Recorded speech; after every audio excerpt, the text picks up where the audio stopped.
They were thinking about gold. A lot of them were just obsessed about gold.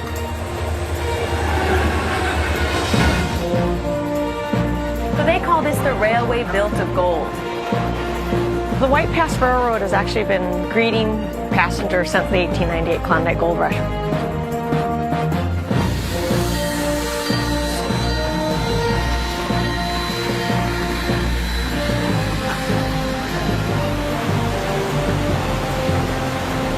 You're actually going to see a river from source to mouth today.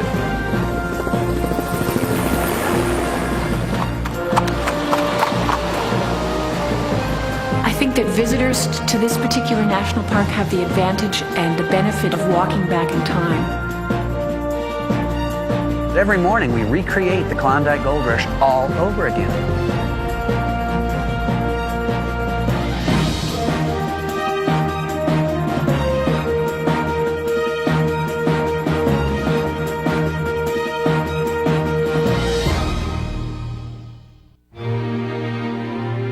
In 1896, gold was discovered along the Klondike River in the Yukon Territory. When word got out, a stampede of fortune seekers headed north. One of the great legacies of the Gold Rush era is the White Pass and Yukon Route Railroad, known as the Railway Built of Gold.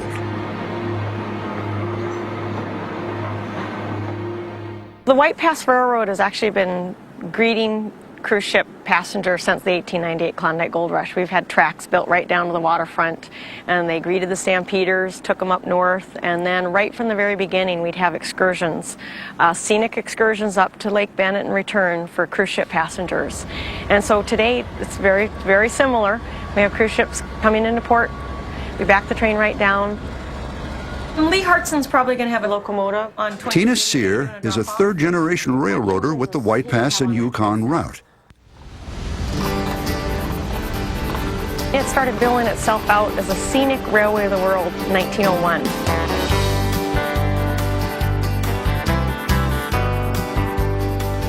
People are expecting spectacular scenery. It's one of the steepest narrow gauges in North America. For a lot of people that have heard all about the Klondike Gold Rush, it's the last operating link that dates right back to the Gold Rush. You're operating on a 100-year-old train in restored parlor cars and sometimes on the steam engine. And so people really get a taste of what it might have been like for the stampeders and get a good sense of history. And when you ride the train, especially on a foggy day, you really start to think, man, we're doing this trip in an hour and a half, and it took those people a month to make 20 different trips up over the pass, carrying their required ton of goods. It was just a whole different world. I think it's hard for people to comprehend, but they can get a sense of it when they're here.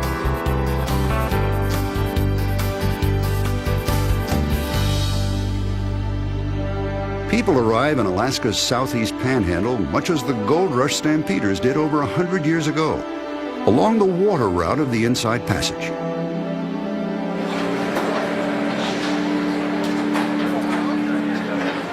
Today, giant cruise ships drop thousands of visitors a day at Skagway, the gateway to the Gold Rush territory.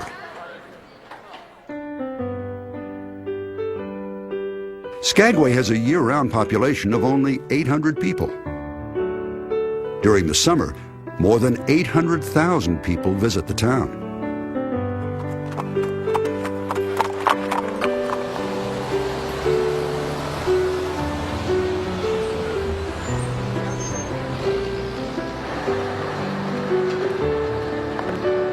False-fronted buildings and wooden boardwalks, many dating from Gold Rush times, line the downtown historical district.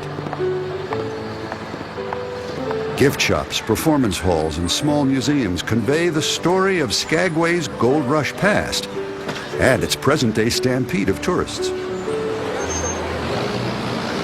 And ladies and gentlemen, this is Skagway. And this is Broadway. 8 blocks of bliss laid out for your entertainment, friends. Over here on the right, White Pass and Yukon Rotary Snowplow #1. White Pass Railroad steam snowplow that's used in the springtime to plow some snow off the track for rail fans. Steve Heitz is a local businessman and entertainer. He enthusiastically combines those talents during his Skagway streetcar tours.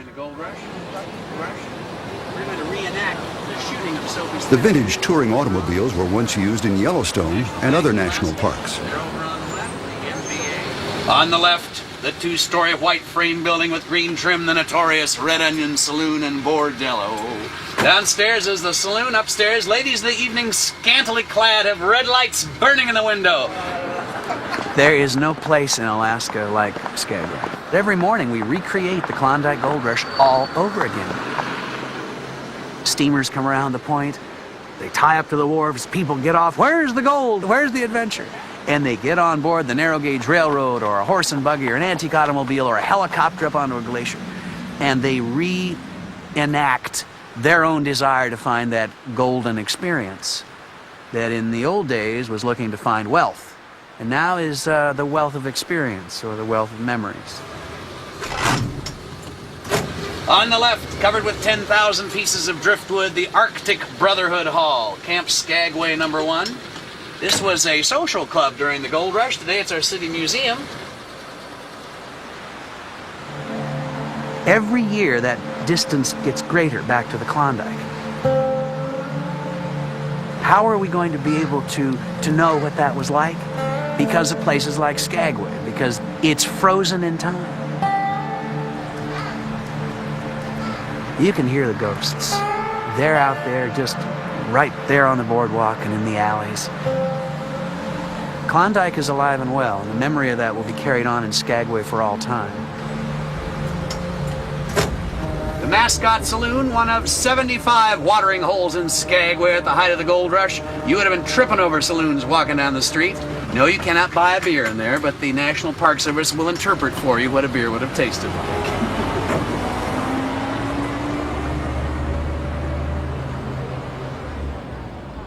The centerpiece of the Skagway Historical District is the 15 buildings of the Klondike Gold Rush National Historical Park. It is Alaska's most visited national park. I think that visitors to this particular national park have the advantage and the benefit of walking back in time. Linda Cook is the acting superintendent of the National Park Service facility in Skagway. The Skagway experience is an experience that allows the individual and the visitor to a national historical park to walk down streets and look at buildings and structures and a place that is extremely true to history. You come in off the harbor, you're coming in off the same path that those tens of thousands of gold seekers came 100 years ago. So I think that the visitor can come away with truly an American heritage experience that connects them to those people. The National Park Service Visitors Center is housed in the original White Pass and Yukon Route Depot. Built in 1898, it was a dominant structure in Gold Rush Skagway. The second-story bay window overlooking Broadway was used by railroad dispatchers in the days when tracks ran down the middle of Main Street. Next door, the modern train station serves as the starting point for today's rail journey. The White Pass Railroad ran for 110 miles from Skagway, Alaska to Whitehorse in Canada's Yukon Territory. Today's railroad operates on only 40 miles of the original route. The 3-hour excursion to the White Pass summit is the most popular trip for cruise ship passengers. Our longer journey takes us to the Gold Rush tent city at Lake Bennett.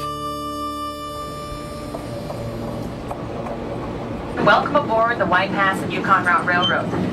We are truly going to be following along the footsteps of history this afternoon, because we're going to parallel one of the paths that thousands of stampeders took in search for gold 100 years ago. So that's where you hear the whistles, that means that we are exiting Skagway. Corey Gertz is an onboard guide who shares insights about the gold rush and the railroad. In all of Alaska. But try to imagine it 100 years ago. Now, at the height of the gold rush, Skagway was truly a lawless place. Well, Skagway's most infamous gangster and conman of the time was a gentleman known as Jefferson Randolph Soapy Smith. Soapy came up to Skagway back in 1897. He had all sorts of schemes to fleece the money from the newly wealthy prospectors. So we're coming up to the gravesite of Soapy Smith. It's milepost 2.5 from your rail maps, the Gold Rush Cemetery. You'll see this on the right side of the train. The story of how Soapy Smith came to be buried in the Gold Rush Cemetery is one of Skagway's tallest tales. He was undoubtedly one of the smoothest operators in American Western history. At the height of his power, Soapy controlled the entire town. Smith was killed by Frank Reed, the city engineer, during a gunfight on July 8, 1898. Reed also died in the exchange. The whole town comes out for this giant funeral service for Frank Reed, built a big monument for him. And it says very simply, he gave his life for the honor of Skagway. They bury Soapy out at the edge of the cemetery where he won't infringe on the eternity of others. And over the years, Soapy, of course, is the one that the pathway is beaten to first, the edge of the Gold Rush Cemetery.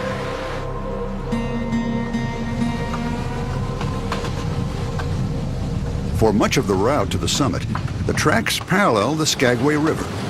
Silt from nearby glaciers give it a gray, murky appearance. A piece of rail history at the Denver stop serves a new purpose for today's rail passengers. Okay, here we go. See you tomorrow. Have a good one. After exploring the Alaskan wilderness, hikers can rent the old caboose for overnight stays. A hiking trail leads away from the tracks to Denver Glacier, some 2,500 feet higher in elevation.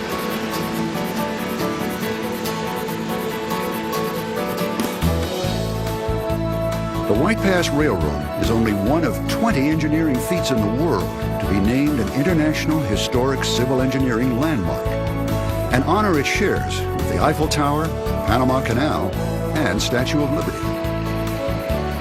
The cliff-hanging climb to the summit includes grades as steep as 3.9 degrees, making this one of the steepest railroads in North America. You're going to want to get your cameras ready, because in just a moment we're coming up to a great clearing in the trees where we can view Skagway from around 7 miles away.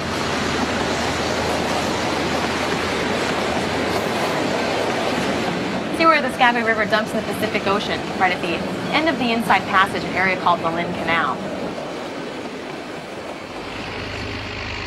As the train enters the narrowest part of the canyon, the tracks wrap around the mountain on a shelf of granite that was literally blasted out of the cliff.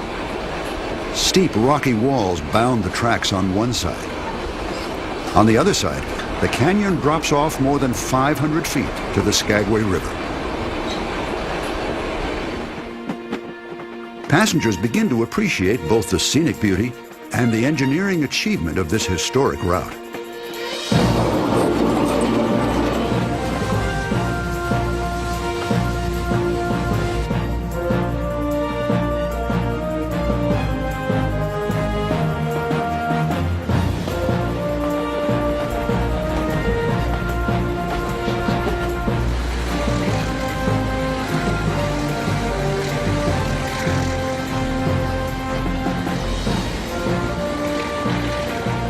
So they call this the Railway Built of Gold. And I think that's a pretty appropriate title for our railroad. It was built by and for the Klondike Gold Rush Stampeders. They found the gold in August of 1896. Well, as you can imagine, virtually overnight the rush was on. Historians are quoted as saying, "The time was right for the lunacy that followed."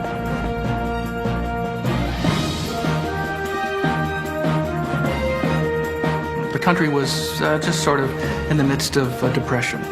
And the word was that, you could walk down the streets of Dawson and you pick up dole. So everybody decided to head north, head for the Klondike. They estimate at least 1 million people were thinking about going to the Klondike. 100,000 actually left, and about 30 to 40,000 staggered into Dawson City about a year later or so.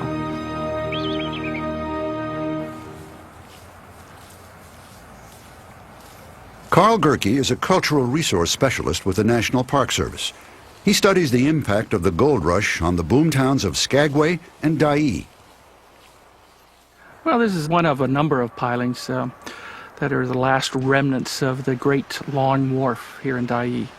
The original wharf stretched about 2 miles out into the waterfront there, and it was intended to provide an avenue of competition with Skagway.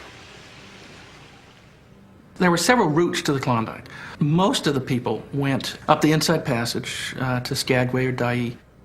You had the trail leading out of Skagway, and that was called the White Pass Trail. Dyea was the other community, and the trail leading out of Dyea was the Chilkoot Trail.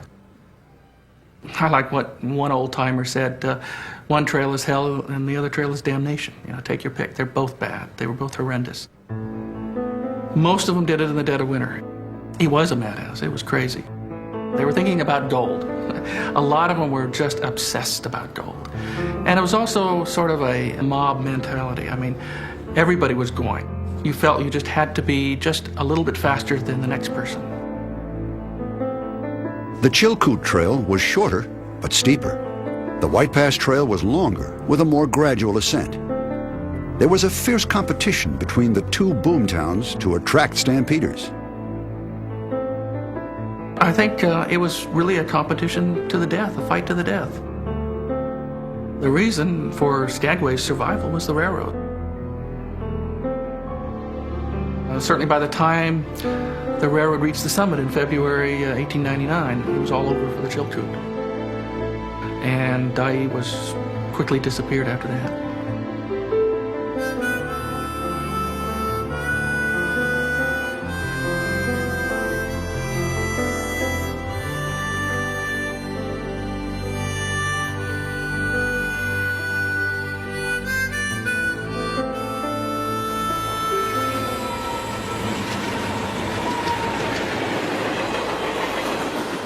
What was most surprising to me was the relatively few people who actually were able to find gold and made some money. It was probably more than the lure of gold. It might have been adventure, chance to get away, chance to go to a new frontier. It must have been very exciting, but also very difficult times. We heard about the one woman who climbed the trail with her sewing machine and set up shop and made her money sewing for people, sewing tents and whatever, and the thought of even getting up here without anything on my back is unbelievable.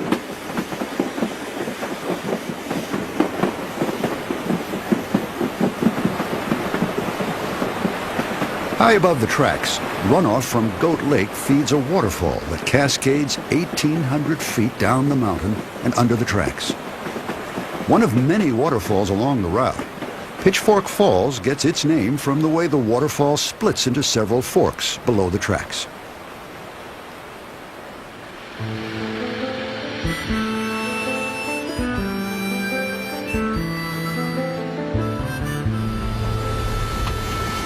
Black Cross Rock marks one of the most solemn spots along the route. On August 8, 1898, a 100-ton granite slab came loose during a blasting accident, crushing 2 railroad workers.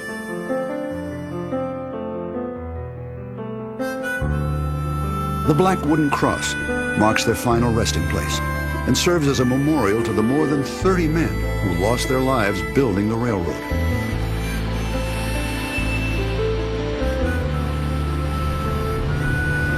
It took them 2 years to build the railroad. Everything that was used on a railroad, for the ties, the rails, the rolling stock, dynamite, people, all had to be imported. Carl Mulvihill is a third-generation White Pass railroader. His grandfather came north in 1900 as a train dispatcher, and his father worked for the railroad for 40 years. I know they used to go down and... Now retired, Carl is an unofficial historian for the White Pass and Yukon route. Back in winter times, we come in, all these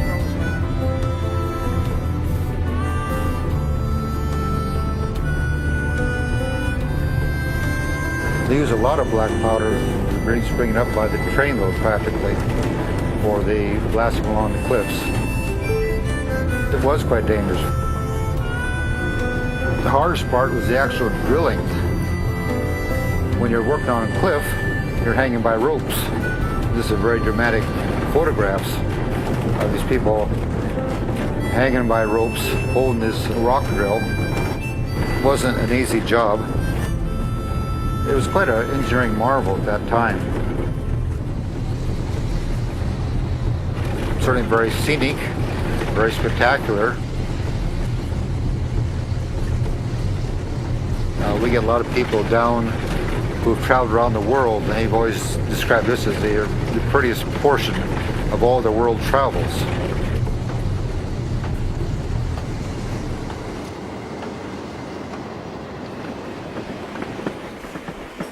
No gold was ever found near Skagway or along the route of the train. The Klondike goldfields were another 500 miles to the north. Frustrated stampeders made up the bulk of the workforce that built the railroad, often abandoning construction on the rumor of a new gold strike. Oh, in just a moment, we're going to come up to Glacier Station. This is milepost 14 from your rail maps.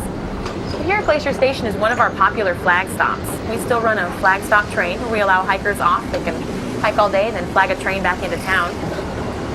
Glacier Station is the trailhead to the popular Lawton Glacier. It's about a 4-mile hike up to the glacier.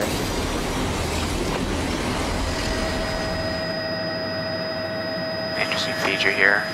It's a little waterfall carving its way out.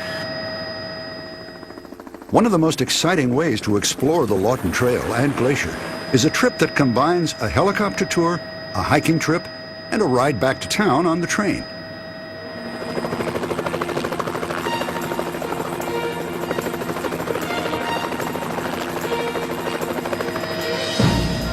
If you look around at these intermediary peaks, about 3,000 to 4,000 feet, they're all rounded. Well, they were sheared over by ice during the last ice age. So that big ice sheet sat there, but it didn't quite touch these higher peaks at 6,000 or 7,000. The Sawtooth's off to our right, and these mountains off to our left towards the White Pass.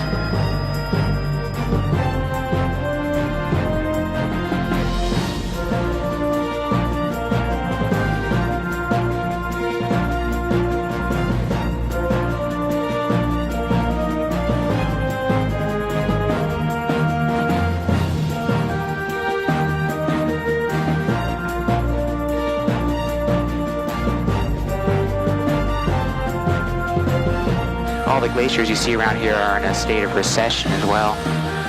What that means is that they're still producing ice, but at the same time, the melt occurring is outpacing the ice production.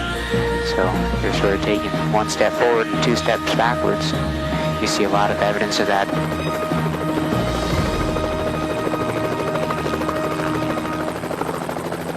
Directly beneath us right about now is the White Pass Railroad. It's going to run up the right side of this valley.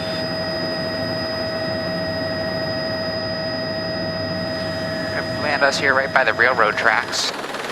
Here you guys can pick up the trail.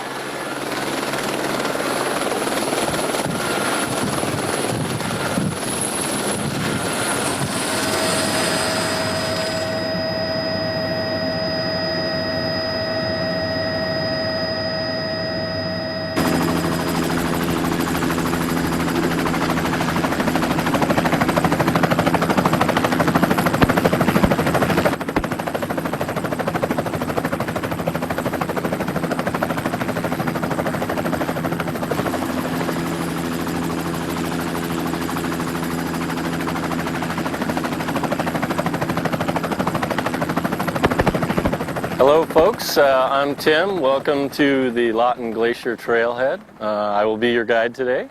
Even though we're just a mere 14 miles from Skagway, we are definitely out in the sticks. The only bit of civilization right here is this little ribbon of a railroad. So you'll notice as we head in, you will hit wilderness right away.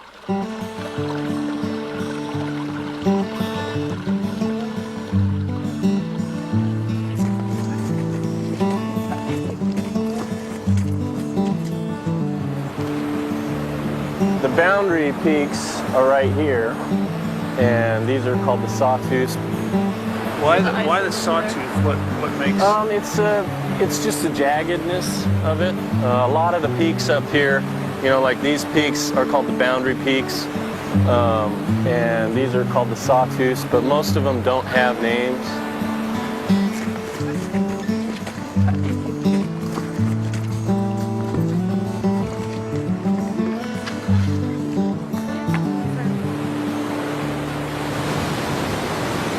This is the Skagway River. We're actually going to be going to the headwaters of the Skagway River today when we look at the Lawton Glacier. So you're actually going to see a river basically from source to mouth today. So we'll get fairly intimate with this river as we go. The river right now is fairly low. If we have 4 or 5 days of hot weather, this river will come up 7 feet. And you won't physically be able to come out here. Take a break. There's snacks in your pack if you want some. If you guys want to take some pictures out here, we'd definitely like to do that for you.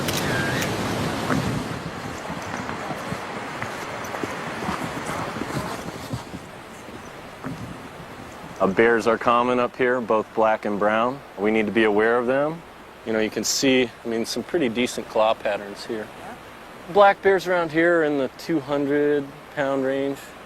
Yeah, it was probably leaning a little bit by the time he got up there. It was not a big tree.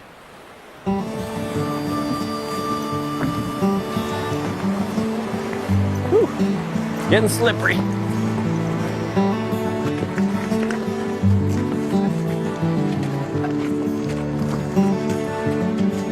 It's kind of our turnaround. We're going to just take about a 15-minute break.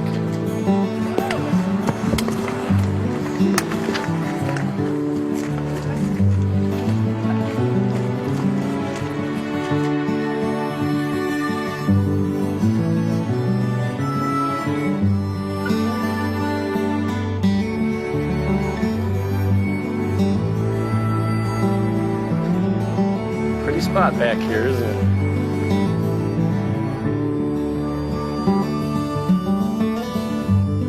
It's going to be a little slippery going out on some of the roots and stuff, so just be real careful.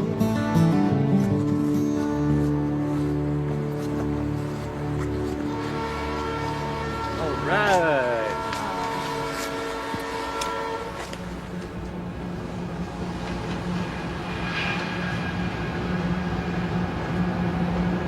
Okay, you guys, 5 short steps.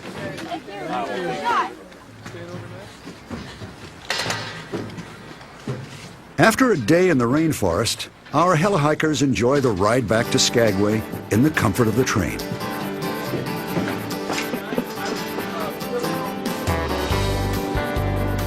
As the train makes its way to the summit, the tracks temporarily break away from the original White Pass Trail, beginning a 3-mile loop needed to gradually gain elevation.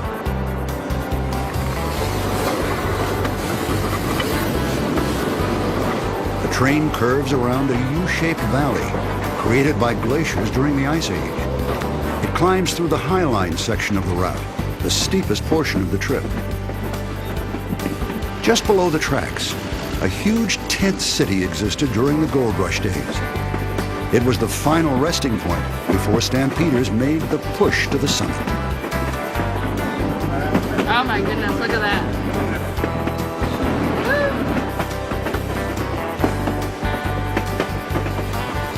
The White Pass Railroad is one of the steepest narrow-gauge railroads in America.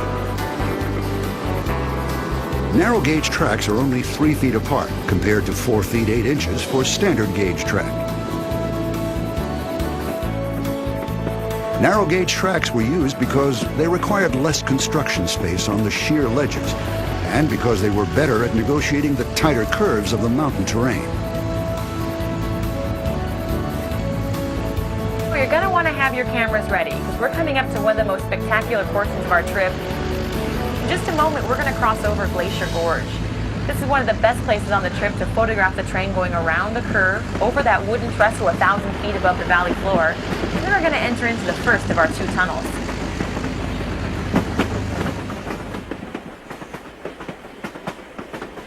But those of you a little wary of heights might not want to be peering off the left as we cross over Glacier Gorge. This is going to look like we're virtually floating 1,000 feet above the valley on this wooden trestle constructed back in 1898.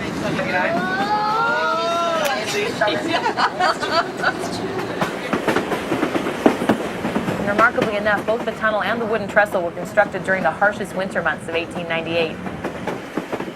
This tunnel's around 600 feet long and it's very dark inside, so be prepared for the darkness.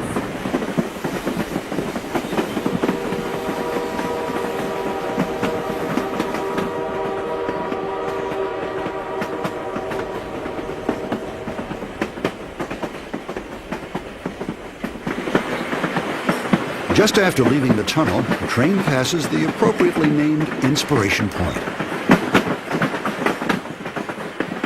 Passengers look back to get a last glimpse of Skagway, which is now 17 miles behind them.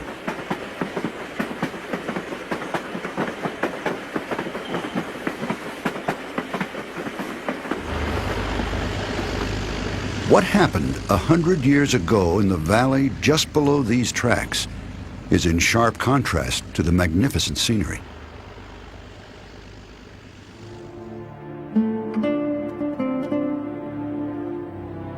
The White Pass became known as the Dead Horse Trail because of the thousands or so horses that died along the trail. We estimate around 3,000 or more. They used the horses, they abused the horses, they took the horses up the narrow trail and overloaded them. If they were injured, they just continued to use them until they no longer get use out of them. Some of the stampeders, the old-timers, talk about these horses actually committing suicide, just walking off the hillside and falling to their deaths because they're just so overloaded.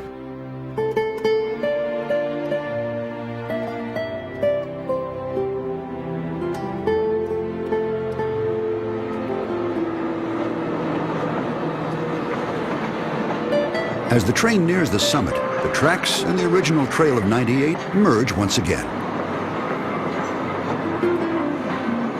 Here, the White Pass Trail is a narrow, rocky path, worn down by thousands of stampeders and pack animals. On a foggy Alaskan morning, it is not difficult to imagine the hardships endured by those seeking their fortune in the gold fields to the north. Because everybody is carrying, a ton of goods, a year's supply of food, that takes a lot of effort to move over the trail. This took them 3 months, maybe 4 months or so. They would take, 100 pounds on their back. They would move up 4 or 5 miles, drop it off, and come back again. And they keep on going back and forth until they had moved their entire supply up to that point 3 or 4 miles down the trail. And then they did it all over again. And they kept on doing that until they eventually got to the other side.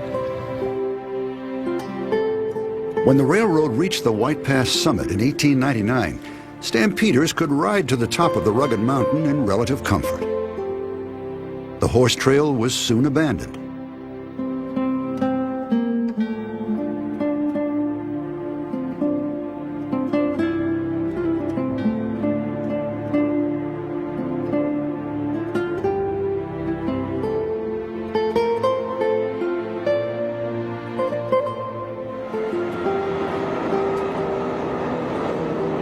Leaving behind the ghostly images evoked by the sight of the trail, passengers on the Gold Rush train are soon brought back to the present.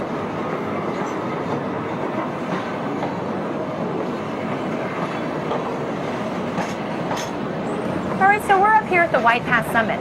So in just a moment, we're going to cross over the border into British Columbia, Canada. You're looking off the left side of the train. You see the Canadian flag and the United States flag, as well as a bronze obelisk that denotes the actual border, and then a sign which reads White Pass, elevation 2,888 feet. We have climbed that high from sea level over just 20.4 miles of track. So again, this is milepost 20.4 from your rail maps, the White Pass Summit. The train ride to the summit takes about 90 minutes, a mere blink of an eye compared to the months of hardship endured by stampeders before the railway was completed. For most modern-day rail passengers, The White Pass summit is as far north as they travel. The railway uses a long siding at the summit to move engines from one end of the train to the other for the return trip to Skagway.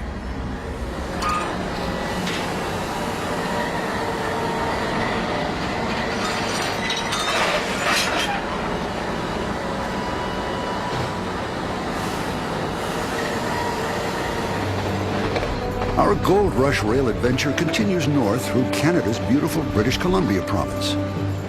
For Gold Rush stampeders and modern-day tourists alike, the landscape above the White Pass summit reveals a delightful change from the earlier part of the route. Stampeders found this part of the journey easier going than the rugged mountain trail.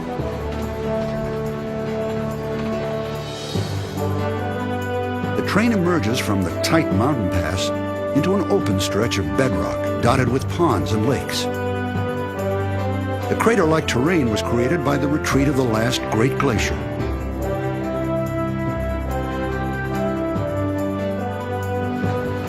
Battered snow fences strewn along the tracks are remnants of unsuccessful attempts to control the harsh elements of the North Country.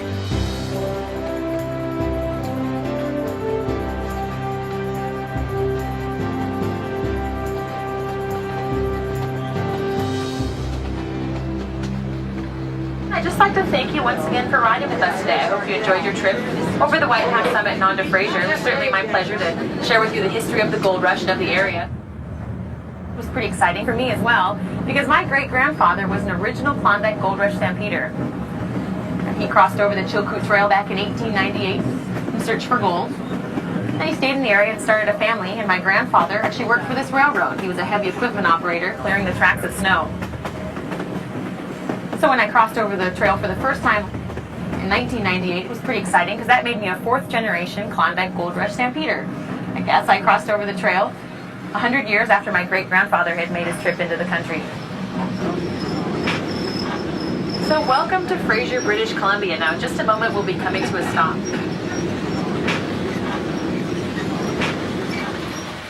The old two-story water tank is all that remains to signify the importance of this stop along the White Pass and Yukon route. It is the last such structure remaining on the railroad. Today, Fraser is a major transfer point for passengers, some returning to Skagway and others heading on to Whitehorse by bus.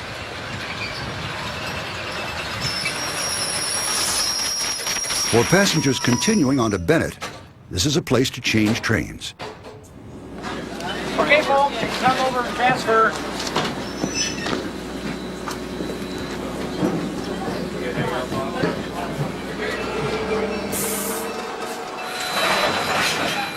Pick up the steps and we're ready to go.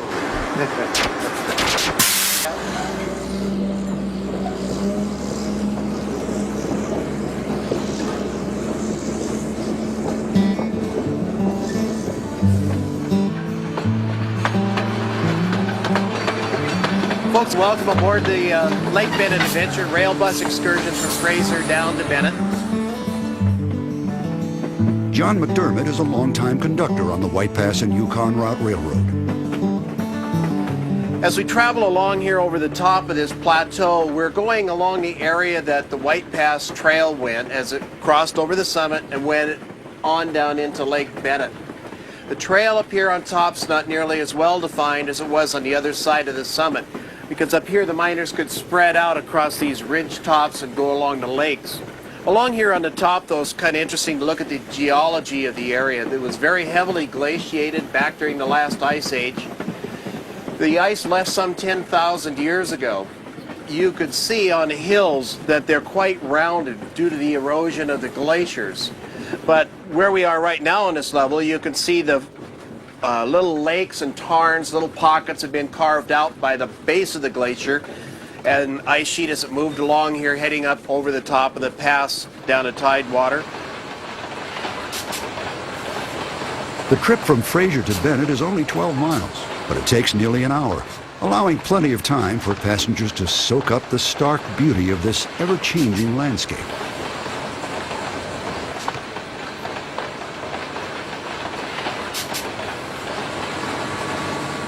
At Log Cabin, the train crosses the Klondike Highway for the first time.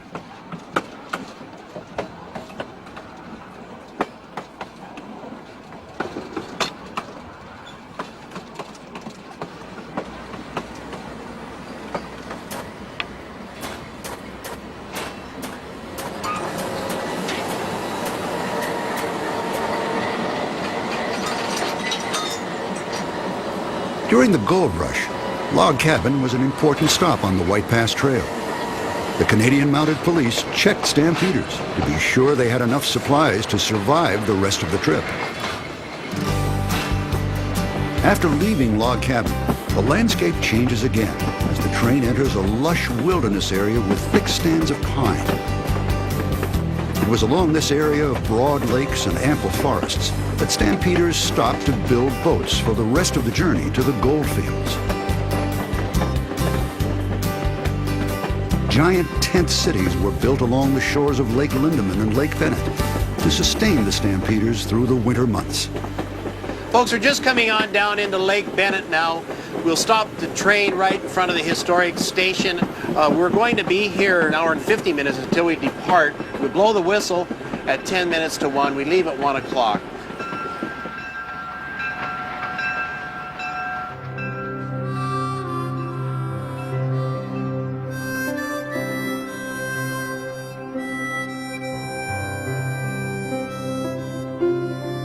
Surrounded by cloud-top mountains, Lake Bennett today is a serene setting.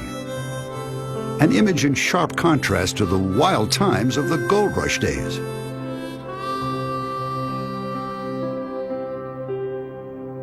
From the spring of '98 through to the summer of '99, this area here would have been the main area of town because the goods would have Rob Scoble is an interpreter at Lake Bennett for Parks Canada. And the waterfront area on this side, up above us, between here and the pass, there were a series of little lakes. There would have been boats and barges working those lakes, and then pack trains sort of transporting goods in between. What we're going to be doing is moving out towards the edge of town. Well, Bennett is located at the end of the Chilkoot and the White Pass trails. So during the gold rush, this would have been a boat building center.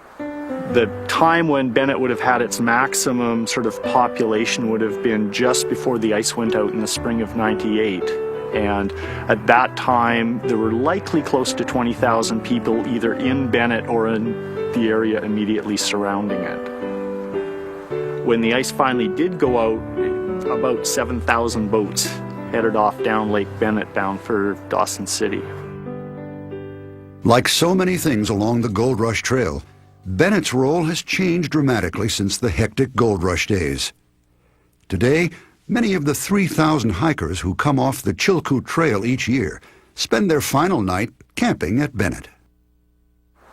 I really think this is one of the nicest spots on the trail.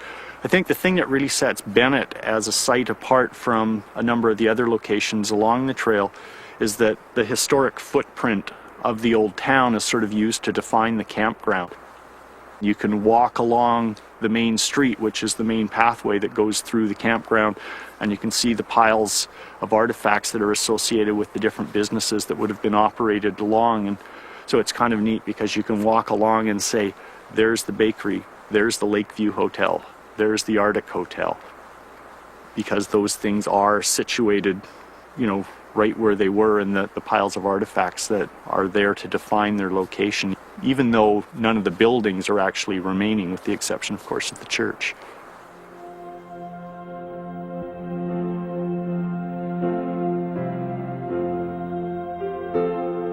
The Bennett Church is the only standing structure that dates back to the Gold Rush era that's left along the entire length of the trail, and it's become a little bit of a symbol of the Gold Rush because it is still standing, and the architecture of the church is actually quite interesting. The siding on the church is actually the quarter rounds that were sliced off the railway ties for the White Pass Railway. Bennett is the ideal place to end this Gold Rush adventure, a quiet, peaceful setting where the sense of the Gold Rush is everywhere.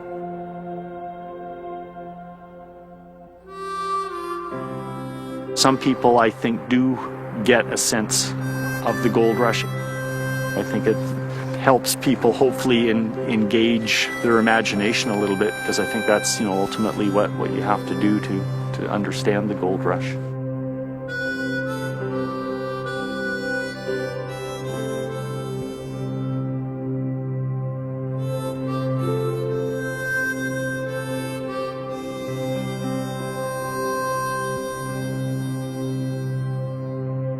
Once the railroad was completed to Whitehorse, Bennett became another gold rush ghost town.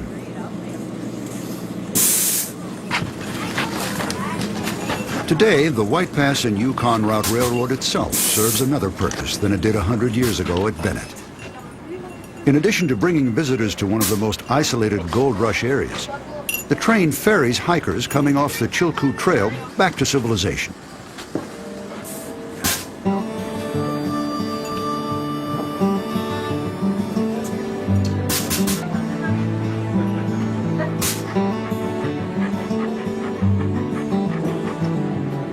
Wisely, the railroad provides a separate car for those who've been on the trail for several days.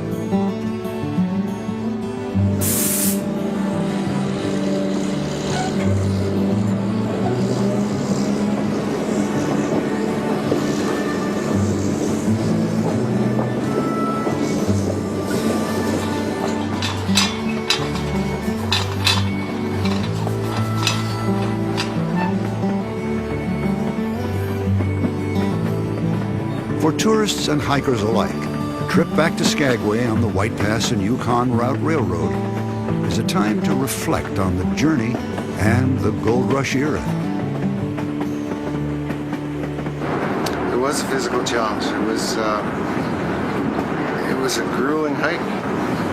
It was all the challenge that I had sort of expected it to be, and all the spectacular views and the unique feeling of history along the trail, of retracing the steps of the Stampeders. It was fantastic.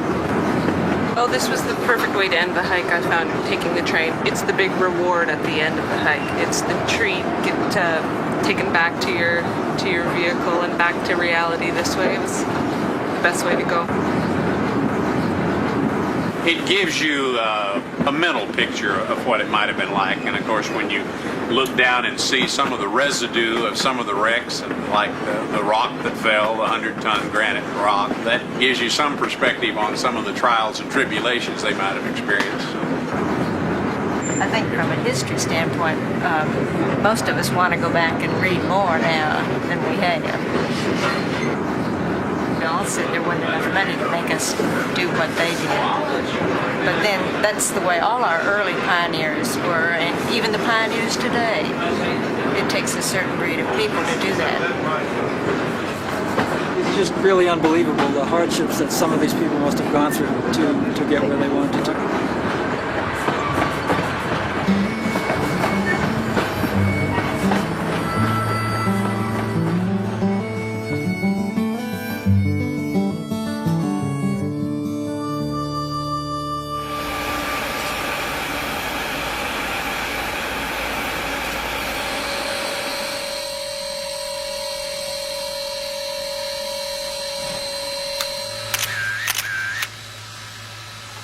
Every Saturday during the summer, the White Pass and Yukon Route Railroad offers a special excursion that makes even a stronger connection to the days of '98.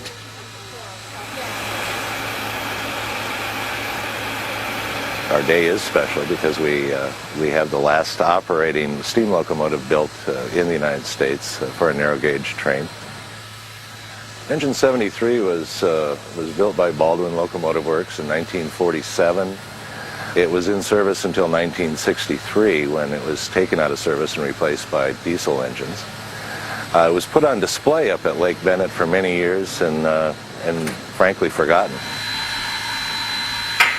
Early 1980s it was restored by our rail people and our shops people and then put into service.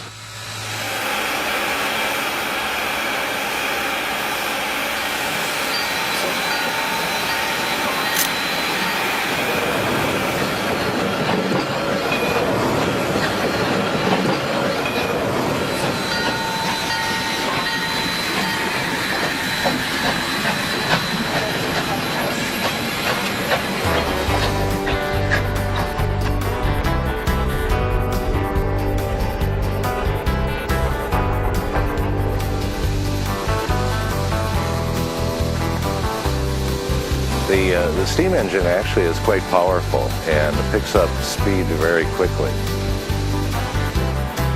It takes a little time going up the hill, but it gives you a real thrill as you're going up. You can actually feel it work because it is like a live piece of machinery. You know, on the days the steam engine runs, we get the real rail fan that comes out. People have come from all over the world to ride our train, and today when if you're on the train, you'll probably meet people from all over the United States. Well, I think the steam engine coupled with the scenery usually brings a lot of oohs and ahs. People really feel that they've had a different experience from what our normal run would be. Just past the Glacier Bridge, Engine 73 stops for a ritual right out of its past. Historically, steamers took on water at this location from a wooden water tower. Now, a hydraulic pump pulls water from the Skagway River to feed the steamer's needs.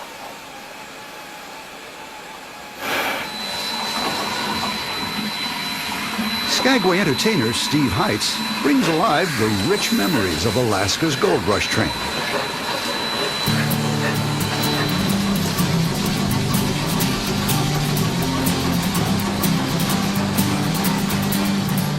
Look to the North Country, up where few men have been.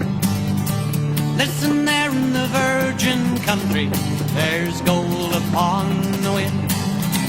And the wind blows across the countryside, spreading the word both far and wide. There's riches here for the taking, the dreamers are awakened to the cry. Lift up my feet and I move on along, be by horse or by ship or by train. The golden hills at the end of the trail resound to the sound of my name.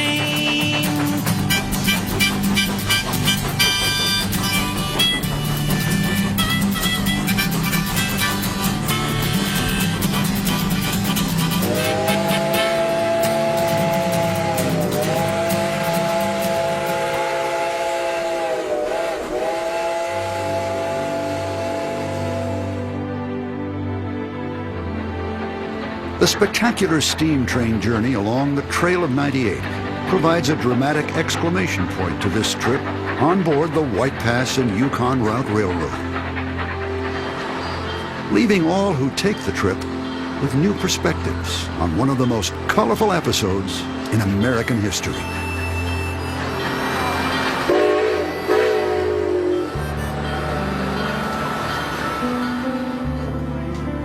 One thing that's kind of interesting about my job is that I will meet the descendants of many of these individuals. People whose father and mother or great-grandfather, great-grandmother went on the Stampede. For them, the story comes down that it was this extraordinary adventure, and they tell that story. 100 years ago, Soapy Smith was walking these same streets. 100 years ago, the Stampeders were, walking the same streets. They were lugging their ton of goods up the pass. Well, this is where it actually happened. Well, I think the Stampeder of today, the visitor of today, can get a little bit of that. Sometimes it takes a little digging, like walking over to Dyea and looking at the ruins and the town site, or going up the White Pass and Yukon Route Railroad and seeing the Trail of 98, the Dead Horse Trail, remnants of that. And it takes a little bit of imagination too to try to see that. But it's there, it's definitely there. It's ourselves, we sort of look at ourselves. Would we go on the gold rush? Would we be taken up by this mass stampede?